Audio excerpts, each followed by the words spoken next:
มีหลายคนที่ถามแม่แก้วว่าแม่แก้วสอนวิธีแต้มแน่เนาะอันนี้คือวิธีเขาจะแต้มเนาะวิธีปูนี่แม่แก้วแนะนำในคลิปทำอิฐแล้วเนาะอันนี้คลิปที่สองในการแต้มก็คืออันนี้เป็นจุดใจกลางของสิ้นเนาะในเวลาแต้มเฮาบวกลบคูณหารจะมีแอวกับสะโพกแล้วเนาะถ้าเอาสะโพกนี่แทกมาก่อนพี่น้องอันนี้คือแอวลูกค้านี่34เนาะจะได้อยู่10ครึ่งกับ1ตะเบียดเนาะแทกสะโพกมาก่อนแล้วก็หมายไว้เนาะ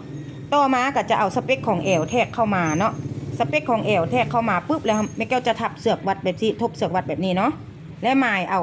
หยังเอาเซฟท้ายเนาะพี่น้องหมายแล้วปุ๊บเนาะหมายเขาก็ออกด้านละด้านละด้านละครึ่งนิ้วเนาะพี่น้องแม่แก้วจะไล่นิ้วเด้อแล้วแม่แก้วก็มาแทกอันนี้เส้นสะโพกเนาะอันนี้ก็เส้นแอวมาแทกใส่กันว่ามันได้เท่าใดแล้วก็แทกต่อมานี่เนาะหมายไว้แล้วก็แทกออกมานี่3 นิ้วครึ่งเด้อพี่น้องแล้วเอาออกด้านละครึ่งนิ้วเนาะแล้วแม่แก้วก็จัดการเอาทางลุ่มเลยเนาะเฮ็ดแบบง่ายๆเฮ็ดแบบเข้าใจไวทุกคนนะถ้าผู้ใดฟังคลิปนี้แล้วมีผลประโยชน์ต่อตัวเองอย่าลืมฝากกดแชร์ให้แม่แก้วเด้อทุกคน